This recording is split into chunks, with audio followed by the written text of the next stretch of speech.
Je voulais juste dire que je trouve ça vraiment bien que justement ils s'embrassent pas à la fin et tout ce que vous parlez d'élégance, etc. Il y a beaucoup de pudeur dans votre film par rapport à l'histoire entre les deux personnages et je trouve ça bien dans un monde où il en reste pas beaucoup finalement. Merci.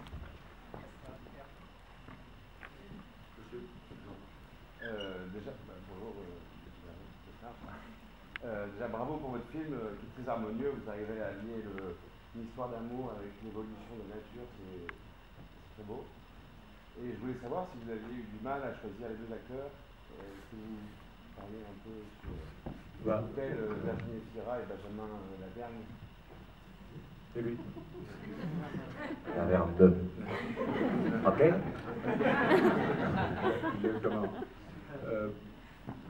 Virginie, c'est la partie la plus simple, j'ai envie de dire. Parce que vous cherchez une actrice qui soit un petit peu connue, soyons clairs.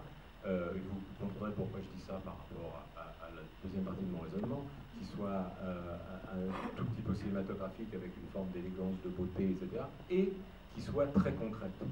C'est-à-dire qu'il puisse monter sur un tracteur, avoir des potes, que vous croyez là. Une fois que j'ai dit tout ça, la liste va devenir très courte. Et je ne la connaissais pas, je l'ai rencontrée, et elle a ce qu'il y a là, c'est-à-dire c'est une actrice belge, et qui est très concrète, qui n'est pas assineuse, qui est très... Voilà, elle n'est pas d'accord avec vous, si vous gagnez un temps précieux.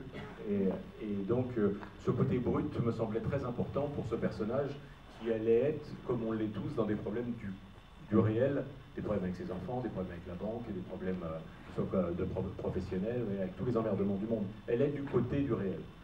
Après, en face, moi, je tenais à cette idée que l'acteur qui allait jouer le rôle qu'a joué Benjamin, le rôle de Pierre, ne soit pas une star de cinéma identifiée. Pour pas que ça fasse numéro d'acteur, vous voyez, pour prendre très simple, si je prends Jean Dujardin et que je mets dans le rôle, ce sera toujours Jean Dujardin qui joue l'autiste, je pense. Et je tenais à cette idée d'un acteur qui ne soit pas encore totalement identifié au cinéma. D'où un gros casting, parce que, alors une fois que vous avez dit ça et que vous cherchez un acteur d'une trentaine d'années, vous savez que c'est pas dans la rue que vous allez le trouver, parce que c'est pas les rôles les plus faciles à... Le paradoxe, c'est que ces rôles-là, les grands acteurs connus veulent les jouer, puisque on se fait remarquer avec. Donc, on fait un gros casting, et si vous faites un casting, vous allez le faire au théâtre, et en particulier à la Comédie Française, puisque c'est pas là que sont les pires.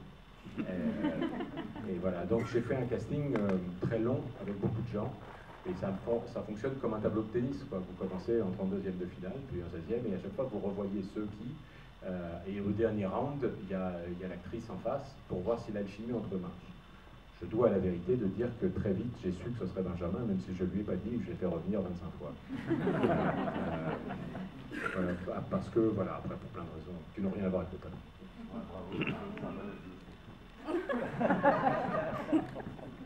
Moi, j'imaginais le prochain casting, je passe un tour, je fais bon, tu sais que c'est moi maintenant, dis-le. Arrête. Ah non, c'est pas toi du tout. Risqué un peu. Je me demandais comment Benjamin Lavergne avait,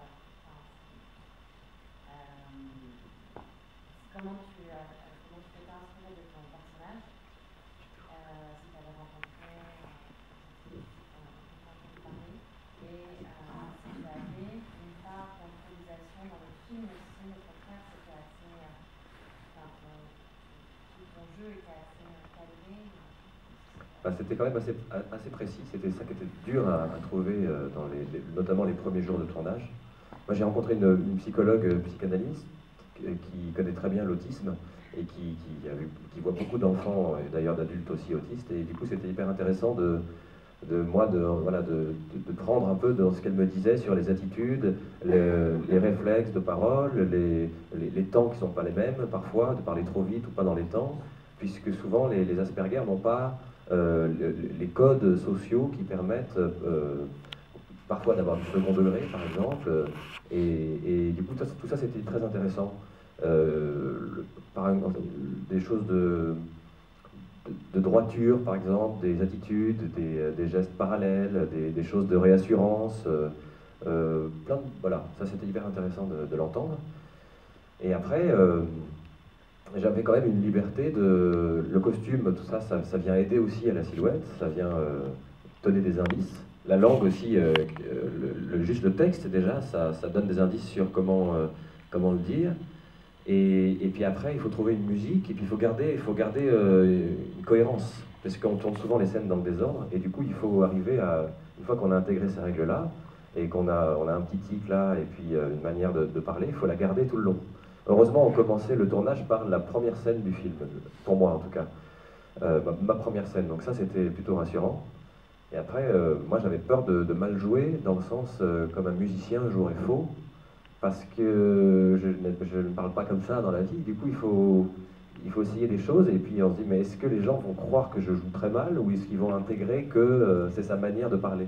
J'avais vraiment ce souci-là au début, et c'est pour ça que les premiers jours étaient difficiles, parce qu'il faut se régler, et puis souvent on parle de musique, quoi. Là c'est trop, ça chante trop, c'est trop haut, il faut être plus simple, il faut fermer les sens. C'est vraiment comme une partition, et donc c'est un peu technique, mais ça demande d'être précis et concentré. Et après, le texte, non, on n'a pas eu beaucoup d'improvisation. Au final, c'était assez précis. Mais pareil, le fait qu'on soit au cinéma, Eric me parlait beaucoup de mes yeux, qu'il fallait que beaucoup de choses passent par, que ça soit intérieur.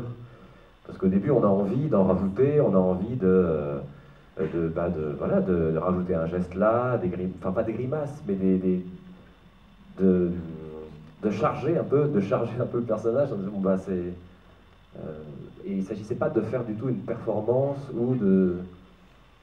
Et d'ailleurs, dans le film, il n'y a pas de grosses scènes dans le sens de scène, tout d'un coup, c'est la scène où il faut... il ne s'agissait pas de ça, c'est plus un équilibre permanent qu'il fallait trouver, et du coup, on en parlait beaucoup avec Eric. Pour répondre à votre question, c'est une grande différence entre l'improvisation et la porosité. C'est-à-dire que c'est un film où il y a très peu de place pour l'improvisation, pour une raison très simple, c'est que le personnage étant prisonnier d'un carcan, il faut le trouver.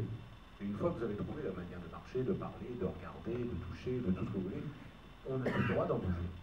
Donc, alors d'où l'idée de parler beaucoup en amont. Et une fois qu'on a décidé dans la première scène, s'il fait ça comme tic, il ne peut pas faire ça dans la deuxième séquence, c'est-à-dire sa séquence de réérotisation personnelle pour se réassurer doit toujours être la même dans le film. Donc il s'agit avant de trouver quelles sont les bonnes touches qui vont nous parler à chacun et à tous les deux.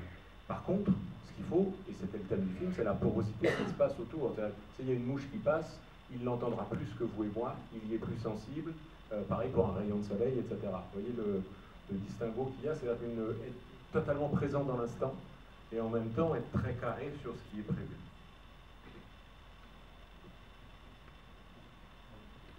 Je voulais vous demander sur la manière dont vous avez travaillé avec les acteurs. Est-ce que vous avez fait beaucoup d'improvisation? Est-ce que par ailleurs au niveau de la chronologie du tournage, vous avez respecté quelque chose en particulier? Ou bien, notamment aussi, je voulais savoir cette dernière séquence, à quel moment elle a été tournée dans le film? La dernière où ils s'en vont de dos? Oui.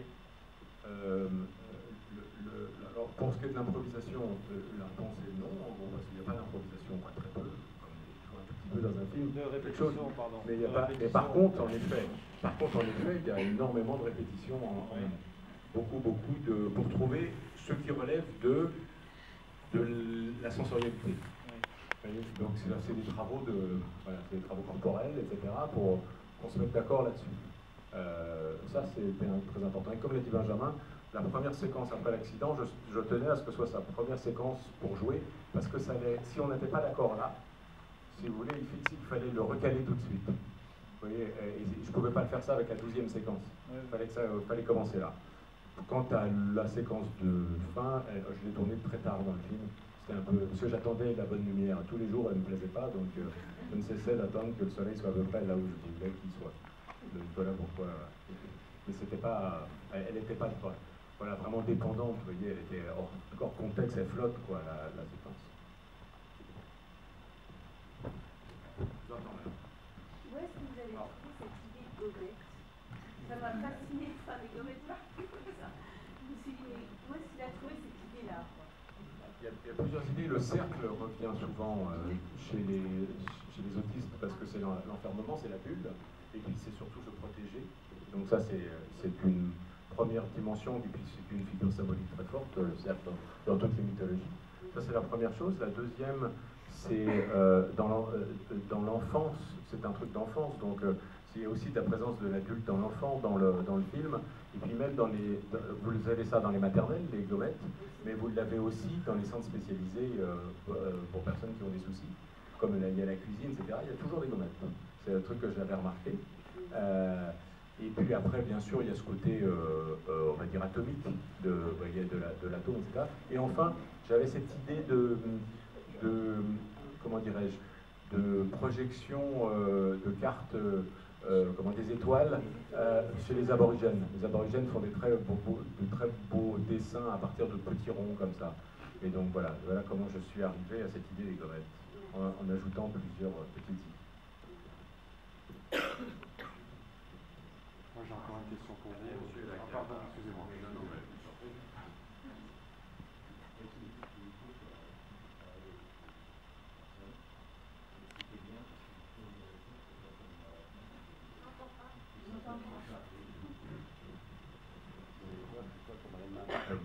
J'avais peur que ce soit comme dans Reitman, que ça soit trop chargé le personnage au niveau du jeu, et justement je trouve que c'est tout en rythme, c'est très bien, parce que ça tombe vraiment juste. Et tant qu'au Gomet, il avait raison, on s'en sert énormément. Et puis j'ai beaucoup aimé le personnage secondaire, le libraire, qui est un petit peu son père, quelque part de... Voilà. Et j'ai trouvé que c'était vraiment bien. Parce que mais pour Rainman, si vous voulez, d'abord Rainman, il relève de l'autisme, mais c'est plus une figure de l'idiot savant, si on se remet dans le contexte. C'est vraiment très marqué. Et puis surtout, moi je trouve, Rainman, c'est un film. C'est que le jeu de Stein, je trouve qu'il était vraiment... C'était un numéro d'acteur. C'est ce que j'appelais tout à l'heure un numéro d'acteur. C'est pas que c'est bien ou pas bien, c'est que c'est autre chose. C'est pas mal quand même. Ah oui, non mais c'est très bien. C'est très bien, mais c'est ça, si vous voulez. Et c'est très bien, c'est juste une démarche différente. Et puis c'est il y a 30 ans. Et on n'en est pas au même niveau, comme vous le savez, sur la connaissance de ces syndromes-là. Et voilà. C'est intéressant ce que disait Joseph. C'est un autiste, Joseph Chevalec, qui est un petit peu médiatisé maintenant, qui a écrit plusieurs romans, plusieurs témoignages sur ce qu'il appelle sa petite communauté, je ne sais pas comment il dit, de son petit groupe. Et il disait qu'ils en avaient marre qu'on leur parle tout le temps de Rainman, puisque c'était une image ancienne, un peu archaïque maintenant, de l'autisme, et que l'autisme avait beaucoup d'autres visages. Et donc c'était intéressant de l'entendre là-dessus. Peut-être encore une dernière question avant de vous libérer. Non, monsieur m'a enlevé un petit peu ma question parce qu'effectivement on n'a pas assez parlé du troisième rôle. Je pense que vous en êtes beaucoup servi pour embrer un petit peu le film, lui apporter de la poésie et nous empêcher de tomber dans les excès justement. C'est gentil, mais c'est lui et sa librairie. Vous voyez, si vous parlez de lui, j'imagine vous parlez du libraire, oui. C'est lui et sa librairie, c'est-à-dire que c'est la culture. C'est ce qu'il a protégé toute sa vie, cet homme.